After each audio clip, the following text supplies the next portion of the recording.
Hi friends, welcome to Anjali family. இன்றைக்கி நாம் ஒரு புதியதாக காய்ங்க. நான் இது வரைக்கும் பார்த்ததே இல்லை, இன்றைக்கி தான் பார்த்துருக்கேன். இதை பரங்கிக்காயாங்க. இது பூசணிக்காயோட அடுத்த இதுன்னு நினைக்கிறேன் நான். இது எப்படி இருக்குது பாருங்கள். பூசணிக்காய் எப்படி தோல் எடுக்கிறோமோ அந்த மாதிரியே இதை வந்து நாம் தோலை மேலே நல்லா இந்த மாதிரி சீவி எடுத்துடணுங்க.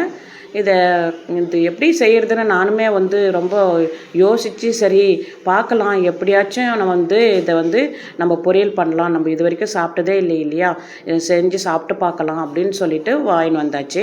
வாங்கின்னு வந்துட்டு இப்போது நம்ம தோலெல்லாம் மேலே இருக்கிற தோலெல்லாம் இந்த மாதிரி எடுத்துடணும்.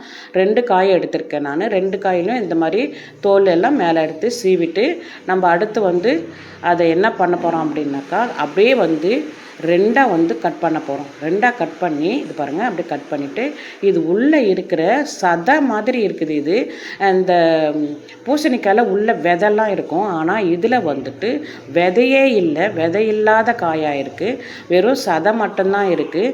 நம்மளுக்கு இதுக்கு மேலே நம்ம ஜென்ரேஷன் இந்த மாதிரி காயெல்லாம் தான் சாப்பிடுவோம் போல் இருக்குது. அதான் இப்போவும் உருவாக்கி இருக்கிறாங்க போல். இப்போ பாருங்கள், இந்த மாதிரி தோலை அது உள்ளே இருக்கிற சதையை இந்த மாதிரி கட் பண்ணி அழகாக நம்ம எடுத்துகிட்டு இப்படி எடுத்து வச்சுட்டு இருக்கிறோம். பாருங்கள், இதை நம்ம நல்லா நீல வாக்கில் நம்ம கட் பண்ணலாம். பாருங்கள், இந்த மாதிரி நீல வாக்கில் இப்படி கட் பண்ணிவிட்டு அழகாக எல்லாத்தையுமே நீல வாக்கில் கட் பண்ணலாம். இதை நீங்கள் வாங்கி நீங்களும் ஒரு முறை செஞ்சு பாருங்கள். ஏன்னா இதான் நான் ஃபஸ்ட்டு முறை செஞ்சுருக்கேன். அடுத்த ஜென்ரேஷனுக்கு இந்த மாதிரி காயெல்லாம் தான் வரும்னு நான் யோசிக்கிறேன். பாருங்கள், எல்லாமே இந்த மாதிரி கட் பண்ணியாச்சு. நீல வாக்கில் இந்த மாதிரி கட் பண்ணியாச்சு. அப்படியே போட்டு நல்லா நீல வாக்கில் எல்லாத்துலேயும் கட் பண்ணிவிட்டு நம்ம ஒன்றா சேர்த்து வச்சுக்கலாம். அப்போ நம்ம கட் பண்ணுறதுக்கு நல்லா ஈஸியாக இருக்கும். பாருங்கள், இப்படி வச்சுட்டு இப்படி கட் பண்ணணும். இப்படி அவ்வளோதான். பாருங்கள், ஈஸியான முறையில் நம்ம சீக்கிரமாக எத்தனை காய் இருந்தாலும் கட் பண்ணுறது ஈஸியாக இருக்கும். இந்த மாதிரி அழகாக இந்த மாதிரி மொத்தத்தையும் இப்படி கட் பண்ணிடலாம்.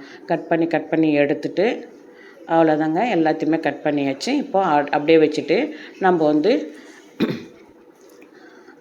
கடாயை அடுப்பில் வச்சிடலாம்.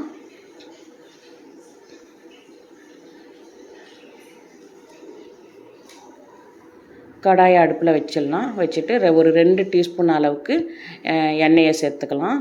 கடாய் எண்ணெய் காயட்டும். கொஞ்சம் காஞ்ச உடனே நம்ம ஒரு 1/4 டீஸ்பூன் அளவுக்கு நம்ம கடுகு சேர்த்துக்கலாம். ஒரு 1/4 டீஸ்பூன் போதும், அந்த அளவுக்கு நம்ம கடுகு சேர்த்துக்கலாம்.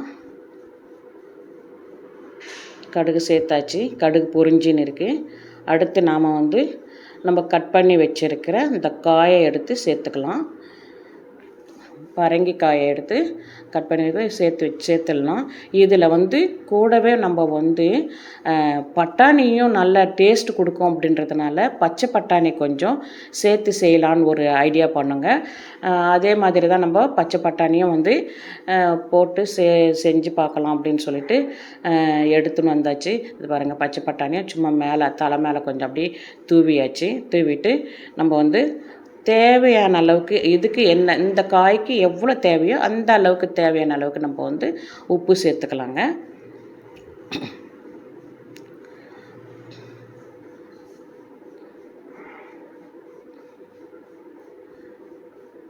இப்போ நம்ம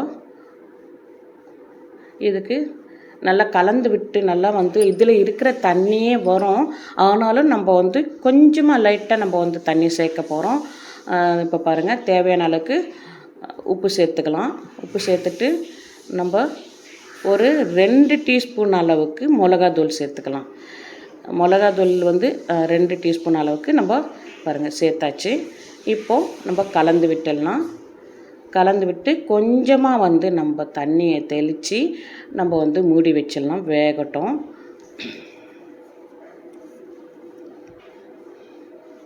இந்த காய் எப்படி இருக்கும், டேஸ்ட்டாக இருக்குமா, எப்படி இருக்கும் அப்படின்னு நல்லா தெரியாதுங்க. நம்ம கொஞ்சமாக தண்ணி ஊற்றி பாருங்கள், அதிலே கொஞ்சம் தண்ணி வேற இருக்கும் இல்லையா காயில். இந்த கொஞ்சமாக தண்ணி ஊற்றி நம்ம வேக வச்சு எடுத்துக்கலாங்க.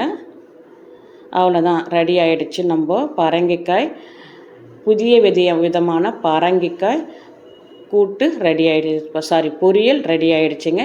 நீங்களும் இந்த மாதிரி ட்ரை பண்ணி பாருங்கள். பிடிச்சிருந்தால் லைக் பண்ணுங்கள், ஷேர் பண்ணுங்கள், சப்ஸ்கிரைப் பண்ணுங்கள். மறக்காமல் பெல் பட்டனை அழுத்திருங்க. அப்போ தான் நான் போடுற வீடியோலாம் வந்துகிட்டே இருக்கும். அடுத்து ஒரு நல்ல ஒரு ஃபுட்டு நான் இன்னும் பார்த்து ஃபுட்டு ரெடி பண்ணின்னு வரேன் நான் வீடியோக்குள்ளே.